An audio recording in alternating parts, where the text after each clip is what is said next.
Hello, one, hello, all, and welcome to the Laughter Salad. Yay, I'm so glad to have you here. So, as you can hopefully tell by the title of this live stream, we are doing more of A Damsel in Distress by P.G. Wodehouse. While I'm reading, I don't really like to get out of the flow of reading to answer comments or answer questions, but then I noticed sorry, excuse me. Then I noticed in the comments of my last live stream, there were a lot of people in the comments like, hey, what's this book? What's this book? What's this book? So I added this here, and hopefully you can read it quite well. Fingers crossed. It's not on selfie mode, so it shouldn't be scrambled or anything, as far as I'm aware. So that if you want to know what book I'm reading, you can check this out, but I won't be really pausing the reading to respond to comments because I just don't think that would be good for the flow of the narrative. And speaking of the narrative, let's do a little flashback summary of what we've already seen. There's the main girl whose name I cannot remember for the life of me. And she's like a little ladling, a little lady of some castle, but she's young, she's single, she's not married. She got into a dalliance with a cab driver in some place, and then her stepmother basically put her on house arrest because she's the daughter of a lord. She shouldn't be having dalliances with cab drivers and that sort of stuff. So she's basically on house arrest, but then her stepbrother helps her sort of cook up a scheme where she can go into London, I believe, to meet this cab driver who's gonna be in London, while her stepmother is out and before her brother Percy comes home. And then the perspective views to our main lead, whose name is George. George is an American playwright who's living in London. He's in London for the big debut of his big play. I'm not sure if it's a musical. I believe it is. I believe he's a writer of musicals and stuff. And he's wandering around London on a dreary English day, and he's just thinking, oh, life is so dull and boring. And then he sees this beautiful girl, and obviously that's our main lead. And he thinks, wow, she's so pretty, but there's no way I could ever talk to her. And then he gets into a cab to go somewhere. And then the main girl, again, whose name I don't remember, is it Maude? Maybe it's Maude. Is that how you pronounce that name? M-A-U-D, Maude? I think so. Maude. She jumps into his car, into his cab that he's taken. She's like, you have to hide me. And he's like, absolutely. I love an adventure lady. I'll hide you. So then she hides in the cab, and her brother Percy, who had seen her out and about, chases after the cab and's like, my sister, or no, some lady just got into this car and I need to talk to her. And George is like, no, you're crazy, man. That never happened. And then there's this really iconic part where Percy's wearing a little hat and George just flicks it off of his head and he's furious. There's Percy's a very one-dimensional character, and there's also a lot of really fat-phobic jokes about him that I find sort of unpleasant. It's not nice to the modern ear, to the modern sensibility. And I mean, even at the time, I think it's reprehensible. But what can you do? You're reading what you're reading. But I gotta admit that moment was iconic. And then they go along in the cab, and then they arrive at George's hotel, and the girl's like, hey, can you lend me some money to get home? And he's like, absolutely. What's your name? And she's like, I won't tell you anything about me. And George is like, no problem. You don't have to tell me anything. I will give you money. It's no problem at all. And then he's like, just wait in the cab while I go inside and get it.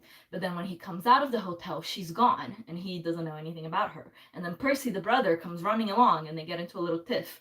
And then the police officer takes Percy away because he's being just kind of a nuisance, honestly.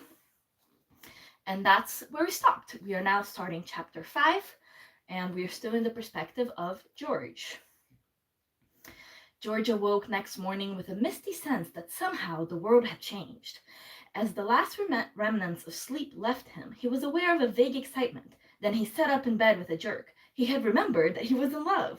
There was no doubt about it. A curious happiness pervaded his entire being. He felt young and active. Everything was emphatically for the best, in the best of all possible worlds. The sun was shining. Even the sound of someone in the street below whistling one of his old compositions, of which he had heartily sickened 12 months before, was pleasant to his ears. And this, in spite of the fact that the unseen whistler only touched the key in odd spots and had a poor memory for tunes. Hashtag me. I'm so bad at remembering tunes. George sprang lightly out of bed, and turned on the cold tap in the bathroom. While he lathered his face for his morning shave, he beamed at himself in the mirror. It had come at last. The real thing. George had never been in love before, not really in love. True, from the age of 15, he had been in varying degrees of intensity attracted sentimental. He had been in various degrees of intensity attracted sentimentally by the opposite sex.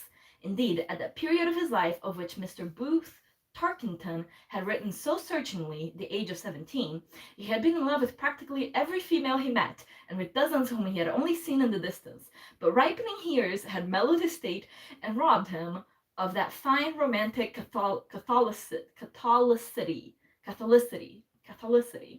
During the last 5 years, women had found him more or less cold. It was the nature of his profession that had largely brought about this cooling of emotions. To a man who, like George, had worked ear in and ear out at the composition of musical comedies, woman comes to lose many of those attractive qualities which ensnare the ordinary male. To George, of late years, it had become to seem that the salient feature of the woman as a sex was her disposition to kick. For 5 years he had been wandering in a world of women, many of them beautiful, all of them superficially attractive, who had left no other impress on his memory except the vigor and frequency with which they kicked.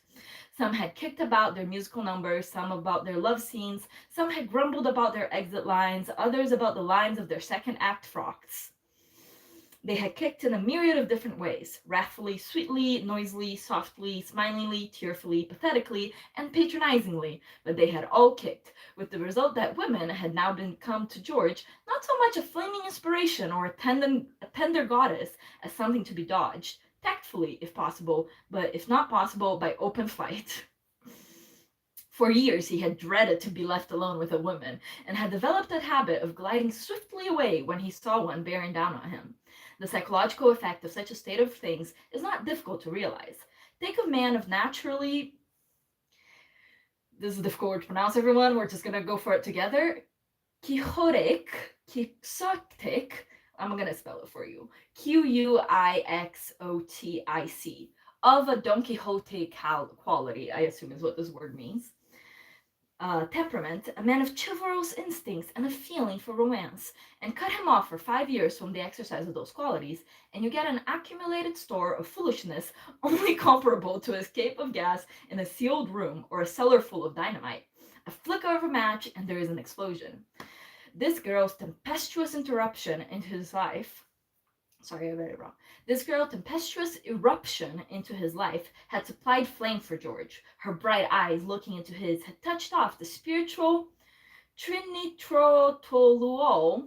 Your guess is as good as mine on what that means. I'll spell it for you if you want to Google it. Trinitrotoluol. No idea what that means.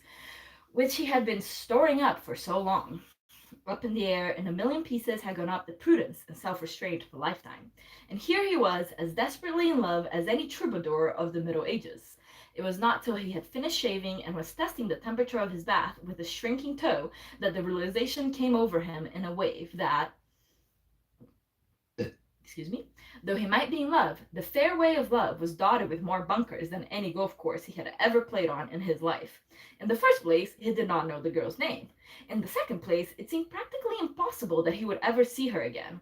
Even in the midst of his optimism, George could not deny that these facts might reasonably be considered in the nature of obstacles. He went back into his bedroom and sat on the bed. This thing wanted thinking over. He was not depressed, only a little thoughtful.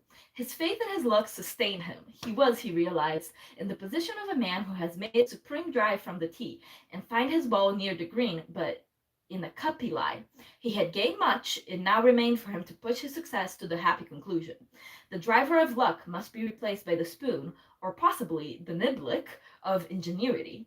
To fail now, to allow this girl to pass out of his life merely because he did not know who she was or where she was, would stamp him a feeble adventurer. A fellow could not expect luck to do everything for him. He must supplement its assistance with his own efforts. There's so much golf in this book. I did not know golf was already popular. Like, I believe this is the beginning of the 20th century. But there's so much golf. Everyone really girdle on for a lot of not girdle on, girdle your loins is what I meant to say, for a lot of golf talk. What had he got on to? No. What had he to go on? Well, nothing much, if it came to that, except the knowledge that she lived some 2 hours by train out of London, and that her journey started from Waterloo Station. What would Sherlock Holmes have done? Concentrated thought supplied no answer to the question, and it was at this point that the cheery optimism with which he had begun the day left charge, and it gave place to a grey gloom. A dreadful phrase haunting in its pathos crept into his mind. Ships that pass in the night. It might easily turn out that way. Indeed, thinking over the affair in all its aspects as he dried himself after his stub, George could not see how it could possibly turn out any other way. He dressed moodily and left the room to go down to breakfast. Breakfast would at least alleviate the sinking feeling which was unmanning him, and he could think more briskly after a cup or two of coffee. He opened the door. On a mat outside lay a letter. The handwriting was feminine. It was also in pencil and strange to him. He opened the envelope. Dear Mr. Bevan, it began. With a sudden leap of the heart, he looked at the signature. The letter was signed The Girl in the Cab. Dear Mr. Bevan, I hope you won't think me very rude, running off without waiting to say goodbye. I had to. I saw Percy driving up in a cab, and I knew he must have followed us. He did not see me, so I got away all right. I managed splendidly about the money, for I remembered that I was wearing a nice brooch, and stopped on the way to the station to pawn it. Thank you ever so much again for all your wonderful kindness. Yours, The Girl in the Cab. George read the note twice on the way down to the breakfast room, and 3 times more during the meal. Then, having committed its contents to memory down to the last comma, he gave himself up to glowing thoughts. What a girl! He had never in his life before met a woman who could write a letter without a postscript. Oh, misogyny. And this was but the smallest of her unusual gifts. The resources of her, to think of pawning that brooch. Brooch. The sweetness of her, to bother to send him a note. More than ever before was he convinced that he had met his ideal, and more than ever before was he determined that a triviality like being unaware of her name and address should not keep him from her. It was not as if he had no clue to go upon. He knew that she lived 2 hours from London, and started home from Waterloo. It narrowed the thing down absurdly. There were only about 3 counties in which she could possibly live, and a man must be a poor fellow who is incapable of searching through a few small counties for the girl he loves, especially a man with luck like his. I love that he keeps emphasizing just like how lucky it is. I think it's a really good outlook to have like in life in general, you know? Just think of yourself as a really lucky person and that things like somehow will work out for you by the grace of God, as long as you have what was it called? The little spoon of ingenuity. I assume the spoon is some sort of golf club, but I guess I wouldn't know. Okay. Luck is a goddess not to be coerced and forcibly wooed by those who seek her favors. From such masterful spirits she turns away. But it happens sometimes that, if we put our hands in hers with the humble trust of a little child, she will have pity on us and not fail us in our hour of need. That's actually really sweet. On George, hopefully watching for something to turn up, she smiled almost immediately. It was George's practice, when he lunched alone, to relieve the tedium of the meal with the assistance of reading matter in the shape of one or more of the evening papers. Today, sitting down to a solitary repast at the Piccadilly Grill Room, he had brought with him an early edition of the Evening News, and one of the first items which met his eye was the following, embodied in a column on one of the inner pages devoted to humorous comments in prose and verse of the happenings of the day. Hold on. Okay. This particular happening the writer had apparently considered worthy of being dignified by a rhyme. It was headed, The Peer and the Policeman. Outside the carton, 'tis averred, the stirring happenings occurred. The hour, 'tis said, no one doubts, was 2:30 or thereabouts. The day was fair, the sky was blue, and everything was peaceful too. when suddenly a well-dressed gent engaged in a heated argument. And roundly to abuse began another well-dressed gentleman. His suede gloved fist he raised on high to dot the other in the eye.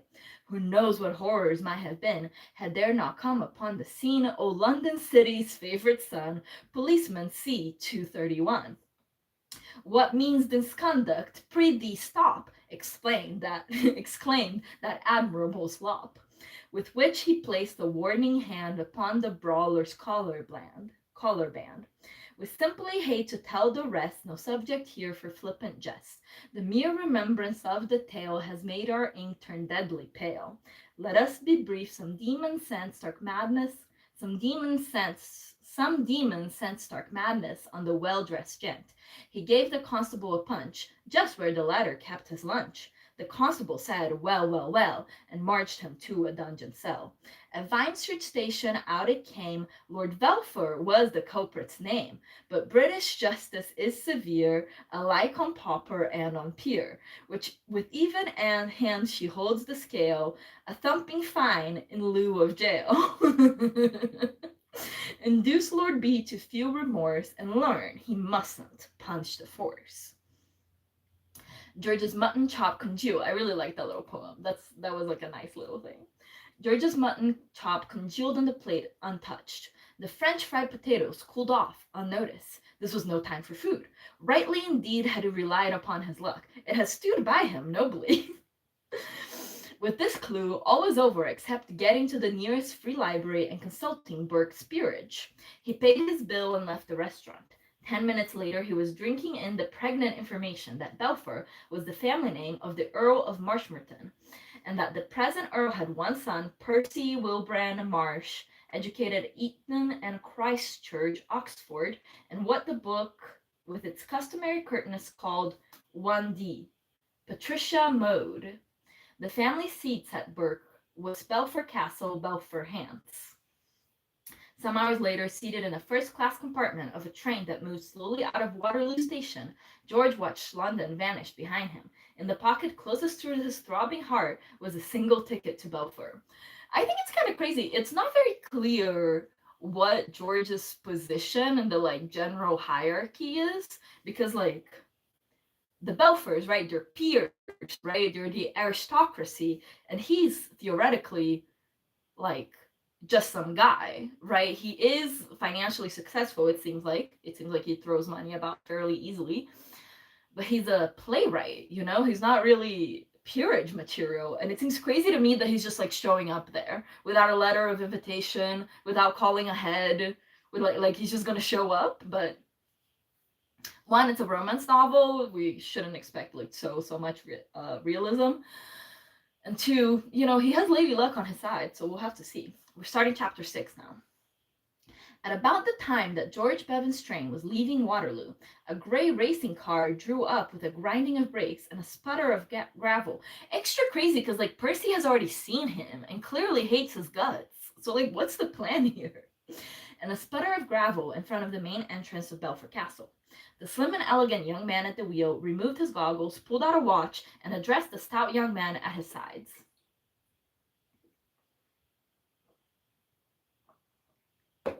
"2 hours and 18 minutes from Hyde Park Corner, Boots. Not so dusty, what?" His companion made no reply. He appeared to be plunged in thought. He, too, removed his goggles. It's cute that they were goggles, I guess, because cars weren't protected from the outside back then. Revealing a florid and gloomy face, equipped, in addition to the usual features, with a small mustache and an extra chin. He scowled forbiddingly at the charming scene which the goggles had hidden from him. Before him, a symmetrical mass of grey stone and green ivy. Belpher Castle towered against a light blue sky.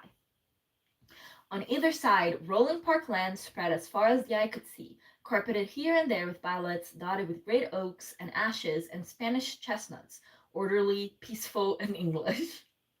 Near on his left were rose gardens, in the center of which, tilted at a sharp angle, appeared the seat of a pair of corduroy trousers, whose wearers seemed to be engaged in hunting for snails. Thrushes sang in the green shrubberies, rooks cawed in the elms. Somewhere in the distance sounded the tinkle of sheep bells and the lowing of cows. It was, in fact, a scene which, lit by the evening sun of a perfect spring day and fanned by a gentle westerly wind, should have brought balm and soothing meditations to one who was the sole heir to all this paradise. But Percy, Lord Belpher, remained uncomforted by the notable cooperation of man and nature. The British will devastate their countryside and kill everything living in it and call it the notable cooperation of man and nature. Iconic. And drew no solace from the reflection that all these pleasant things would one day be his own. His mind was occupied at the moment, to the exclusion of all other thoughts, by the recollection of that painful scene in Bow Street Police Court.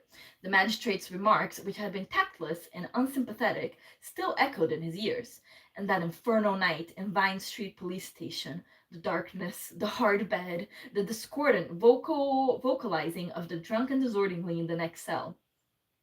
Time might soften these memories, might lessen the sharp agony of them, but nothing could remove them altogether.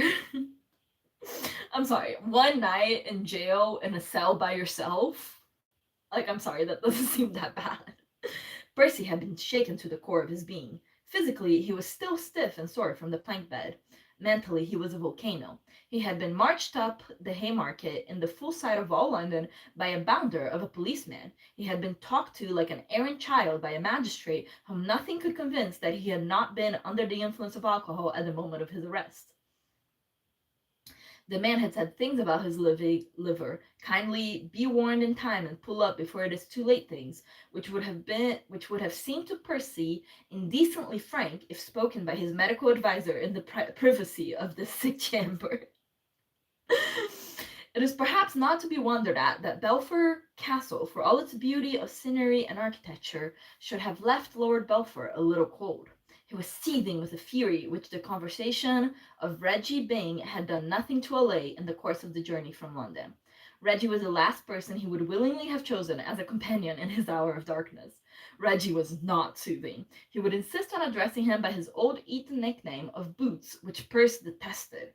And all the way down he had been breaking out at intervals into ribald comments on the recent unfortunate occurrence, which were very hard to bear. He resumed this vein as they alighted and rang the bell. "This," said Reggie, "is rather like a bit out of a melodrama. Convict's son totters up the step of the old home and punches the bell. What awaits him beyond? Forgiveness or the raspberry? True, the white-haired butler who knew him as a child will sob on his neck, but what of the old dad? How will dad take the blot of the family escutcheon? I'll spell that one for you too. Escutcheon. If you have a clue on how to pronounce that, you go ahead, buddy. I don't." Lord Belpher's scowl deepened. "It's not a joking matter," he said coldly.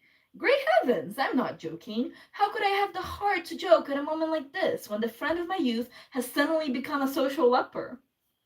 "I wish to goodness you would stop. To goodness.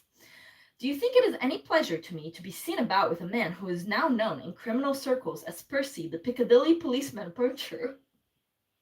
I keep a brave face before the world, but inwardly I burn with shame and agony and whatnot." The great door of the castle swung open, revealing Keggs, the butler. He was a man of reverend years, portly and dignified, with a respectfully benevolent face that beamed gravely on the young master and Mr. Byng, as if their coming had filled his cup of pleasure. His light, slightly protruding eyes expressed reverential goodwill. He gave just that touch of cozy humanity to the scene which the hall with its half-lights and massive furniture needed to make it perfect to the returned wanderer.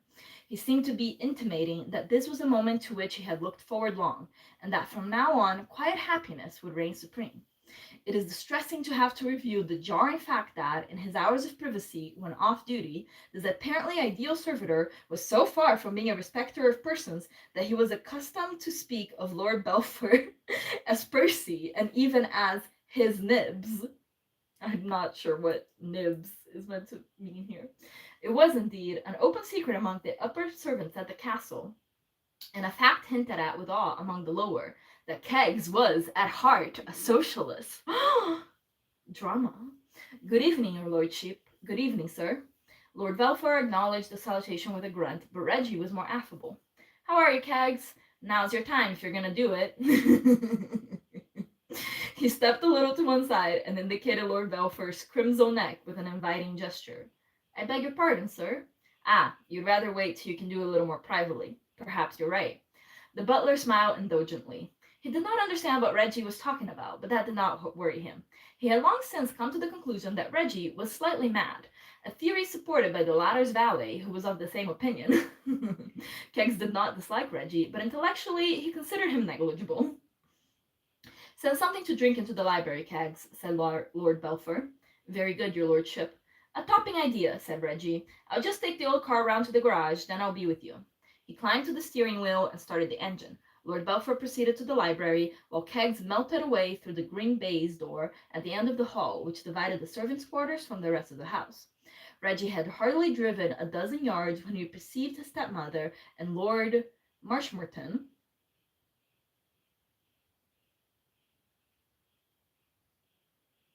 Oh, I'd forgotten this. Reggie's the stepson. I'd forgotten this.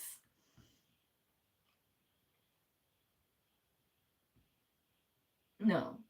Reggie had hardly driven a dozen yards when he perceived his stepmother and Lord Marshmoreton coming towards him from the direction of the rose garden. Oh, wait, yeah. Is that what it is? I'm trying to remember the family relations, but I think Reggie's mom was married to another guy and who had Reggie previously, and then they divorced, and then she married Lord Marshmoreton, who's Percy's and Patricia Maud's dad, and so she's his stepmother, and she's trying to make him marry Maud so that he can be Lord, because I believe right now he's not in the line of inheritance due to being another man's son. I think that's what's going on here. Reggie had hardly driven a dozen yards when he perceived his stepmother and Lord Marshmoreton coming towards him from the direction of the rose garden. He drew up to greet them. Hello, mater. What ho, uncle? Back again at the homestead, what? I find old-timey aristocracy bros speak so funny. Ending the sentences with what? Saying old man, that type of stuff. It's so funny. Beneath Lady Caroline's aristocratic front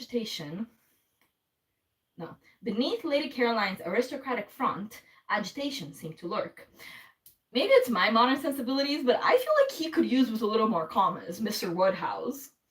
Reggie, where's Percy? Oh, Boots, I think he's gone to the library. I just decanted him out of the car. Lady Caroline turned to her brother. Oh, they're brother and sister. They're not married. That's what I was confusing. Okay, so that's what it is. That's the situation. Lady Caroline is Lord Marshmoreton's sister, and she has a stepson, and she wants the stepson to marry his daughter, who's Maud, who's Percy's sister. Okay, we have it all straight in our heads? All right, said Lord... Wait, did I say Lady Caroline turned to her brother? Let us go to the library, John. All right, said Lord Marshmoreton irritably. Something appeared to have ruffled his calm. Reggie drove on. As he was strolling back after putting the car away, he met Maud. Hello, Maud, dear old thing. Dear old thing. He's so funny. I love Reggie. Why, hello, Reggie. I was expecting you back last night. Couldn't get back last night. Had to stick in town and rally round old Boots. Couldn't desert the old boy in his hour of trial. Reggie chuckled amusedly. Hour of trial is rather good, what? What I mean to say is, that's just what it was, don't you know? It's truly speaking nonsense. Why? What happened to Percy? Oh, I love her. What? Something happened to Percy? I didn't know. Do you mean to say you haven't heard? Of course not. It wouldn't have been in the morning papers. Why, Percy punched a policeman. Percy did what? Slugged the slop. Most dramatic thing. Sloshed him in the midriff. Absolutely. The cross marks the spot where the tragedy occurred. Maud caught her breath. Somehow, though she could not trace the connection, she felt that this extraordinary happening must be linked up with her escapade. Gee, I wonder how. Then her sense of humor got the better of her apprehension. Her eyes twinkled delightedly. You don't mean to say Percy did that? Absolutely. The human tiger and whatnot. Menace to society and all that sort of thing. No holding him. For some unexplained reason, the generous blood of the Belfors boiled over, and then zing! They jerked him off the vine tree. Like the poem, don't you know? And poor old Percy walked between with gyves upon his wrists. And this morning, bright and early, the beak parted him from 10 quid. You know, Maud, old thing, our duty stares us plainly in the eyeball. We've got to train old Boots down to a reasonable weight and spring him on the National Sporting Club. We've been letting a champion middleweight blush unseen under our very roof tree. Maud hesitated a moment. I suppose you don't know, she asked carelessly, why he did it. I mean, did he tell you anything? Couldn't get a word out of him. Oysters, garrulous, and Tom's chatty in comparison. Absolutely. All I know is that he popped one in the officer's waistband. What led up to it is more than I can tell you. How would it be to stagger to the library and join the post-mortem? The post-mortem? Well, I met the Mater and his lordship on their way to the library, and it looked to me very much as if the Mater must have got hold of an evening paper on her journey from town. When did she arrive? Only a short while ago. Then that's what happened. She would have brought an evening paper to read in the train. By Jove, I wonder if she got hold of the one that had the poem in it. One chappie was so carried away by the beauty of the episode that he treated it in verse. I think we ought to look in and see what's happening. Maud hesitated again. She was a girl of spirit, and she had an intuition that her best defense would be attack. Bluff was what was needed. Wide-eyed, innocent wonder. After all, Percy couldn't be certain he had seen her in Piccadilly. All right. By the way, dear old girl, inquired Reggie, did your little business come out satisfactorily? I forgot to ask. Not very, but it was awfully sweet of you to take me into town. How would it be, said Reggie nervously, not to dwell too much on that part of it? What I mean to say is, for heaven's sake, don't let the Mater know I rallied round. Don't worry, said Maud with a laugh. I'm not going to talk about the thing at all. Lord Belpher, meanwhile, in the library, had begun with the aid of a whiskey and soda to feel a little better. There was something about the library with sombre half-tones that soothed his bruised spirit. The room had something of the peace of a deserted city. The world, with its violent adventures and tall policemen, did not enter here. There was balm in those rows and rows of books which nobody ever read, those vast writing tables at which nobody ever wrote. From the broad mantelpiece, the bust of some unnamed ancient looked down almost sympathetically. Something remotely resembling peace had begun to steal into Percy's soul when it was expelled by the abrupt opening of the door and the entry of Lady Caroline Byng and his father. One glance at the face of the former was enough to tell Lord Belpher that she knew all. He rose defensively. Let me explain. Lady Caroline quivered with repressed emotion. This masterly woman had not lost control of herself, but her aristocratic calm had seldom been so severely tested. As Reggie had surmised, she had read the report of the proceedings in the evening paper in the train, and her world had been reeling ever since. Caesar, stabbed by Brutus, could scarcely have experienced a greater shock. The other members of the family had disappointed her often. She had become inured to the spectacle of her brother working in the garden in corduroy trousers and in other ways behaving in a manner beneath the dignity of an Earl of Marshmoreton. She had resigned herself to the innate flaw in the character of Maud, which had allowed her to fall in love with a nobody whom she had met without an introduction. Even Reggie had exhibited at times democratic traits of which she thoroughly disapproved. But of her nephew Percy she had always been sure. He was a solid rock. He, at least, she had always felt, would never do anything to injure the family prestige. And now, so to speak, lo, Ben Adams' name led all the rest. In other words, Percy was the worst of the lot. Whatever indiscretions the rest had committed, at least they had never got the family into the comic columns of the evening papers. Lord Marshmoreton might wear corduroy trousers and refuse to entertain the county at garden parties and go to bed with a book when it was his duty to act as a host at a formal ball. Maud might give her heart to an impossible person whom nobody had ever heard of, and Reggie might be seen at fashionable restaurants with pugilists, but at any rate, evening paper poets had never written facetious verses about their exploits. This crowning of degradation had been reserved for the hitherto blameless Percy, who, of all the young men of Lady Caroline's acquaintance, had till now appeared to have the most scrupulous sense of his position, the most rigid regard for the dignity of his great name.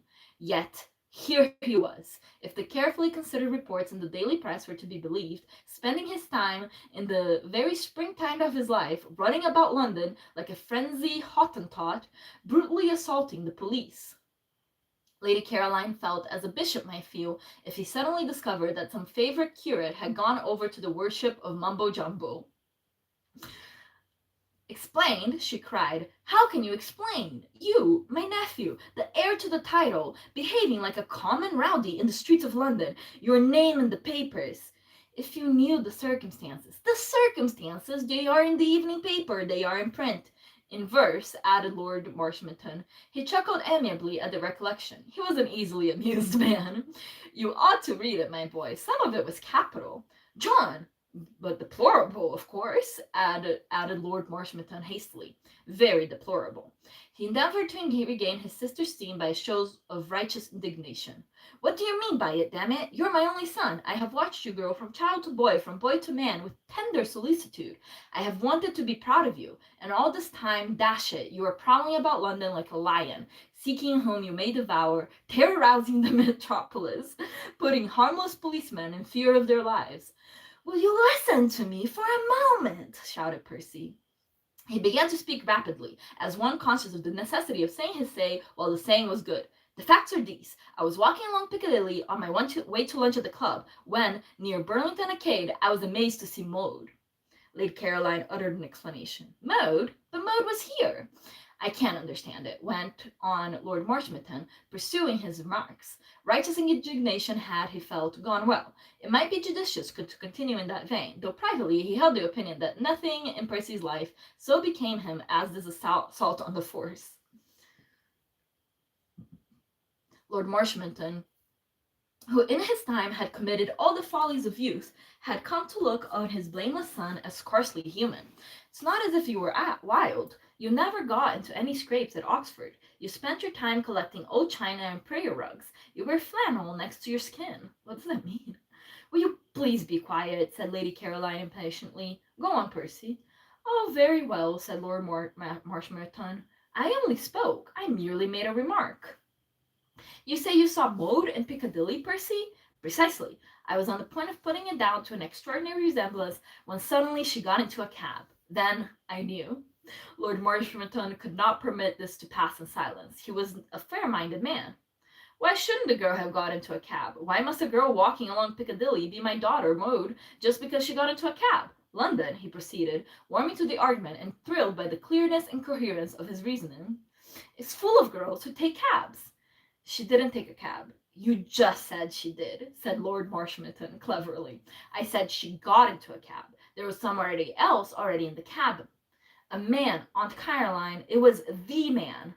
Good gracious, ejaculated Lady Caroline, falling into a chair as if she had been hamstrung. I am absolutely convinced of it, proceeded Lord Belpher solemnly.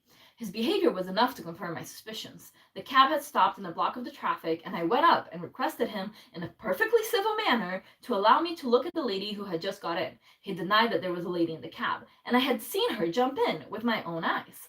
Throughout the conversation, he was leaning out of the window with the obvious intention of screening whoever was inside from my view. I followed him along Piccadilly in another cab and tracked him to the Carlton. When I arrived there, he was standing on the pavement outside. There were no signs of Maude. I demanded that he tell me her whereabouts. That reminds me, said Lord Marshmoreton cheerfully, of a story I read in one of the papers. I dare say it's old. Stop me if you've heard it. A woman says to the maid, do you know anything of my husband's whereabouts? And the maid replies, do be quiet, snapped Lady Caroline. I should have thought that you'd be interested in the matter affecting the vital welfare of your only daughter. I am, said Lord Marshmoreton hastily. The maid replied, they're at the wash.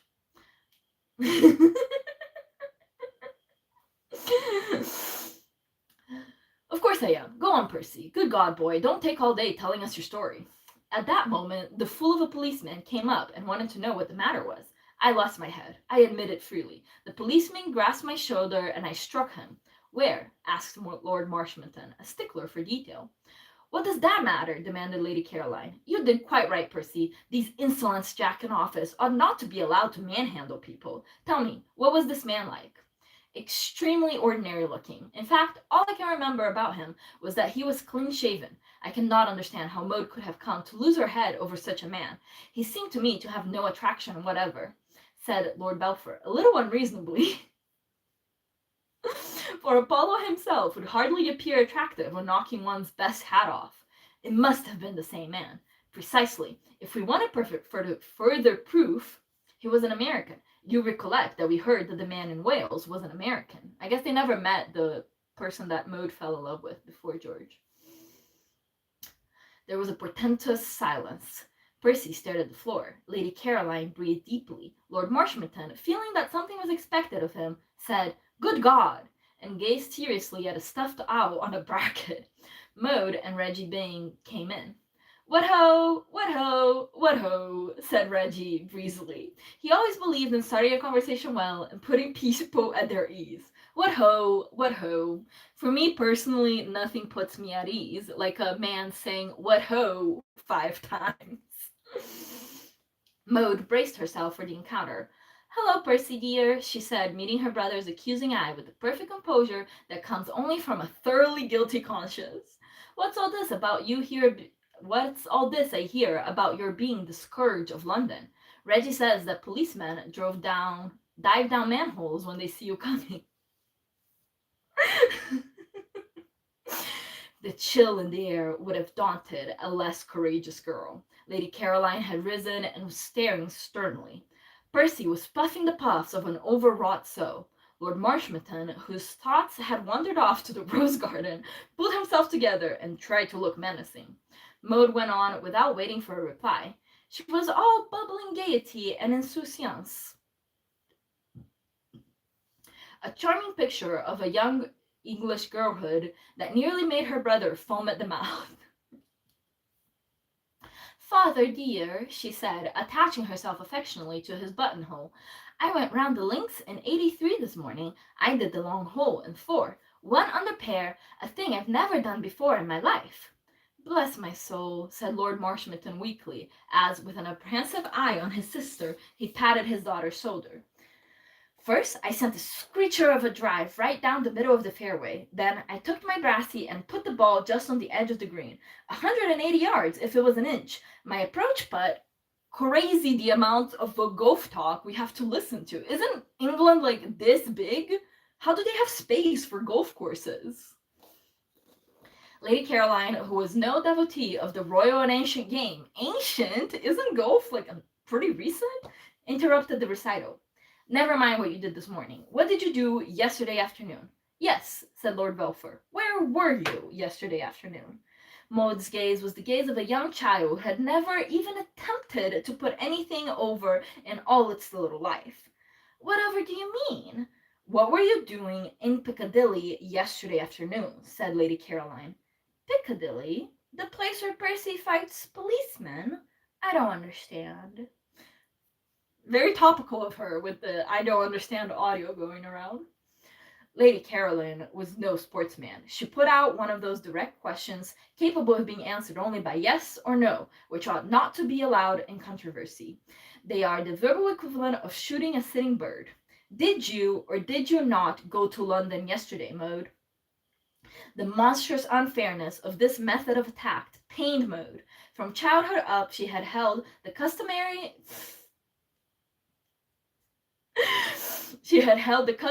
feminine views upon the lie direct. As long as it was a question of suppression of the truth or suggestion of the false, she had no scruples.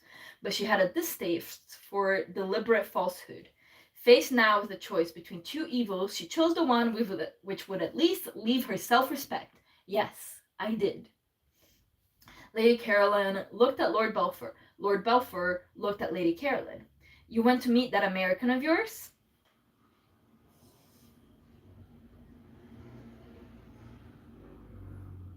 Okay, let's just go to this point, because I gotta go do something real quick.